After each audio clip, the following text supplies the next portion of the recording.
법이라는 게 있습니다. 예전에 이제 88년도 올림픽 때 많은 분들이 옥장판과 여러 가지 돌침대와 이런 걸로 피해를 보셨죠. 그거는 사실 너무 우리가 준비되지 않은 상황에서 올림픽과 동시에 신문물이 들어오면서 사실은 너무 불법 다단계가 많이 생겨나서 그런 피해 사례가 많이 있는 거거든요. 그래서 우리나라는 사실은 다단계 법이라는 법률이 따로 제정이 돼 있고 그곳에서 말하는 정의예요. 네트워크 마케팅이란 무엇이냐? 제품의 유통 마진과 광고비를 없애고 생산자와 소비자의 직거래 판매 방식으로서 소비자에게 이익을 환원해주는 것. 별론가요? 좋아요. 좋죠? 좋은 제품을 직거래해서 소비자에게 이익을 환원해주는 것이에요. 그래도 다단계 아니야? 이럴 수 있겠죠. 근데 그거는 이제 과거에 피해 사례가 많았던 분들의 가슴 아픔을 저도 이해는 합니다. 네, 그러나 실제적으로 법에서 제정한 정의가 이렇다라는 거를 여러분들이 정확하게 아시면 당당하게 말씀을 하실 수 있겠죠.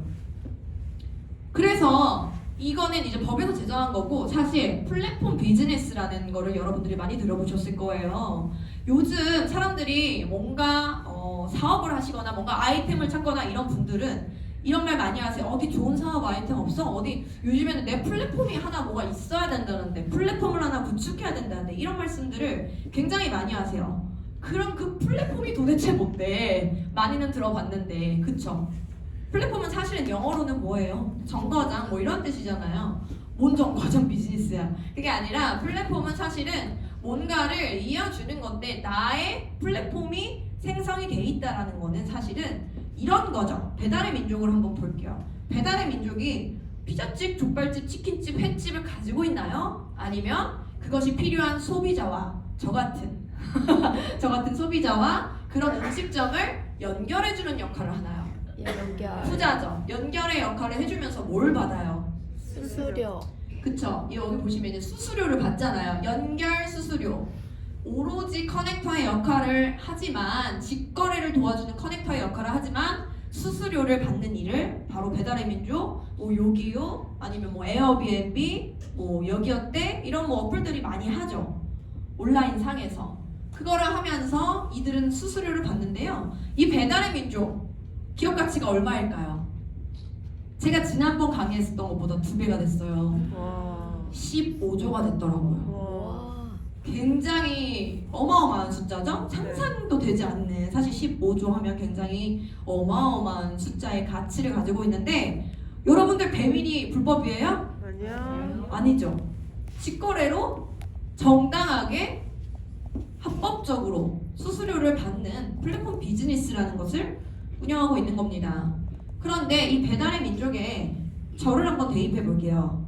저도 이제 꿈이 크잖아요. 그러니까 저를 한번 대입해 보면 저는 건강 쪽에 원래 관심도 많았고 사실 저도 이제 많은 건기식을 접해봤지만 PM 제품이 너무 특별하고 탁월한 거예요.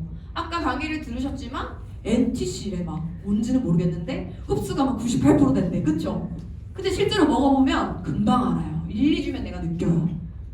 그렇기 때문에 이 PM으로 사실은 뭔가 건강을 고치고 싶으신 분들 그리고 이런 코로나 시대의 건기식이 굉장히 커지고 있는데 여기서 내가 이거 사업 아이템으로 한번 활용해보고 싶다 이런 분들이 계시는 거예요. 그러면 저는 어떻게 할까요? 그분들을 PM과 직거래할 수 있도록 연결해주는 거죠. 연결.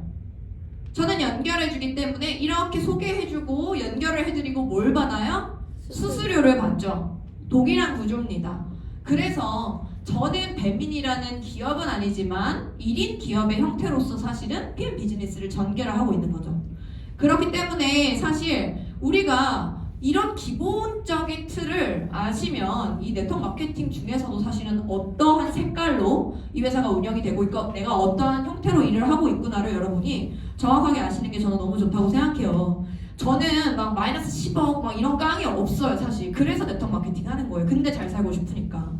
보세요. 일반적으로 우리가 사업을 하거나 정말 자영업을 한다고 하더라도요. 제품 준비해놔야 되죠. 물류창고 준비해야 되죠. 매장, 공장, 직원, 택배 다 싸고 뭐하고 할 게 어마무시합니다. 준비해야 될 거 리스크도 굉장히 크고요. 저는 저를 알았어요. 난 그 정도는 아니다. 저는 리스크 리스크가 없으면서도 나의 노력과 시간과 열정으로 뭔가를 만들어내고 싶다. 이게 결론이었기 때문에 네트워크 마케팅을 선택한 거죠. 그렇게 했고 그 결과 저는 제가 참 선택을 잘했다고 생각해요. 왜냐하면 한국에 상륙한 지 2년 만에 업계 4위가 됐어요. 저는 이렇게 4위일 때 만났어요. 사실 PM이 4위일 때. 그 전에 만났으면 더 좋았겠지만 그래도 지금도 감사합니다. 처음에 PM이 이제 아까 들으셨다시피 독일에서 1위 하는 회사죠. 유럽에서 1위 하는 회사예요. 아메이를 제치고 60년 된 아메이를 제치고 고작 30년밖에 안 된 독일이 역사는 절반인데 벌써 유럽에서 제쳤다? 이거 무슨 말이에요? 4배 이상 빠르다는 거예요. 사실 그 이상 빠르다는 거예요. 그렇기 때문에 우리나라에 들어온 지 4년밖에 안 된 거지 유럽에서는 이미 30위가 됐고 1위잖아요. 근데 우리나라에서도 들어오자마자 사실 1년이 지나고 9위를 했죠. 9위 900억 정도로 이제 9위를 하고 다음 1년 뒤에 바로 조금 이렇게 8위 7위 이게 아니고 어떻게 했어요? 껑충 뛰었죠. 4위로. 그래서 2,500억을 바로 해버립니다. 너무 멋지지 않나요? 네, 바로 4위로 2,500억을 했어요. 그리고 아직은 데이터가 없지만 1년치가 이제 내년 7월에 나올 거예요. 2022년도의 성적은 2023년도 7월에 나옵니다. 공정위에서. 그런데 분명히 PM이 중간중간 발표한 수치들이 있거든요. 이미 뉴스킨을 저는 100% 뛰어넘었을 거라고 봅니다. 네, 실제로 뛰어넘었어요. 그래서 지금 이 회사는 이렇게 코로나 시대에 모든 업계의 모든 회사들이 마이너스 성장 혹은 정말 1% 잘해봐야 2% 이런 성장을 하는 데서 혼자 156% 성장을 한 정말 아이콘 기업인 거죠. 유니콘 기업이라죠. 그래서 정말 그런 이제 성과가 있었고 그러면 이렇게까지 성과가 있는 이유가 도대체 뭐냐는 거예요. 이렇게까지 뭘 것 같아요? 뭘 것 같아요? 눈이 예쁘셔서 뭘 것 같아요? 왜 그럴까요? 도대체 얘네는 도대체 뭐길래 왜 그럴까요? 제품력 맞았어요. 반만 맞았어요. 제품력 되게 중요한 부분이죠. 제품력이 너무 좋기 때문이에요. 또 한 가지는 보상이죠. 제품이 좋으면 어때요? 먹기만 하면 되죠 뭐. 그렇잖아요. 이 자리에 시간 내서 굳이 올 필요 없잖아요. 먹기만 하면 돼요. 근데 제품이 좋고 보상이 좋아야 사실 사업은 확장이 되는 거죠.